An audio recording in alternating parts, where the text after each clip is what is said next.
दोस्तों, मैं doctor PK. Gupta, पेट व लीवर रोग विशेषज्ञ। आज हम बात करेंगे कॉन्स्टिपेशन या कब्ज़ की। कब्ज़ से कैसे छुटकारा पाएँ?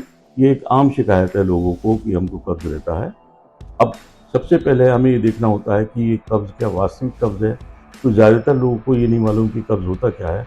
कब्ज़ नॉर्मली हम जब कहते हैं, जबकि आदमी 24 घंटे में एक बार भी लैट्रिन या शौच के लिए ना जाए, या उसको 3-4 दिन हो जाए लैट्रिन गए हुए, या बहुत ही हार्ड लैट्रिन या हार्ड स्टूल अगर वो पास करता है, तब हम उसको कब्ज़ कहते हैं। अदरवाइज़ हमारे पास जो मरीज़ आते हैं, रोगी आते हैं, वो ज़्यादातर ये लेके आते हैं, डॉक्टर साहब 2-3 बार जाता हूँ लेकिन मुझको फिर भी कब्ज़ की शिकायत बनी रहती है। वो कब्ज़ नहीं है।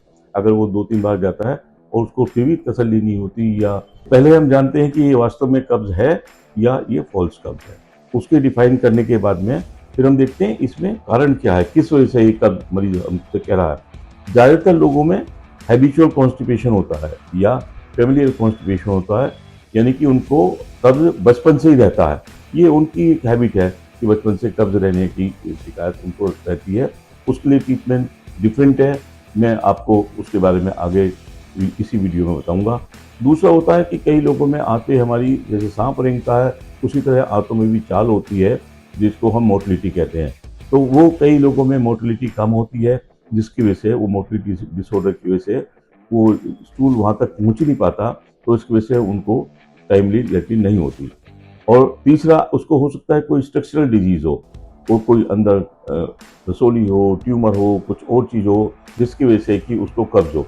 तो हमको हमारा काम ये होता है डॉक्टर का कि हम डिफरेंशिएट करें कि ये फंक्शनल कॉन्स्टिपेशन है, या उसको किसी बीमारी की वजह से कॉन्स्टिपेशन है, या हैबिचुअल कॉन्स्टिपेशन है। दूसरा मैं ये कहना चाहूँगा, मैंने अक्सर ये देखा है अपनी प्रैक्टिस में कि हर एक आदमी की जो मोशन जाने की क्रिया है वो अलग-अलग है। एक आदमी 1 ग्लास पानी पीकर जाता है, एक आदमी 1 ग्लास चाय पीकर जाता है, एक आदमी 1 कप कॉफ़ी पीकर जाता है, एक आदमी बीड़ी पीकर जाता है, एक आदमी कहता है जब मैं ये काम कर लेता हूँ उसके बाद मुझे मोशन होता है। तो आप अपने मोशन को किसी न किसी चीज़ से लिंक कर लें, तो आपको हैबिचुअल आपकी आँतें जान जाएँगी कि अब ये क्रिया हो गई है या ये एक्शन हो गया है, तो इसके बाद हमें अब मोशन होना है या मोशन पास करना है। तो अपनी मोशन वाली क्रिया को किसी न किसी चीज़ से लिंक करें, जैसे बाकी लोगों का मैंने फॉर एग्ज़ाम्पल दिया, कोई मोशन की आपको परेशानी नहीं होगी।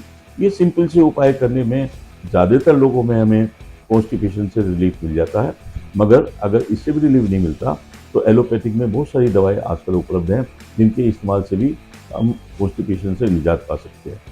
मगर मेरी सलाह ये होगी कि आप आयुर्वेदिक जो दवा कायम-चूर्ण टाइप की हैं, उनको ना इस्तेमाल करें।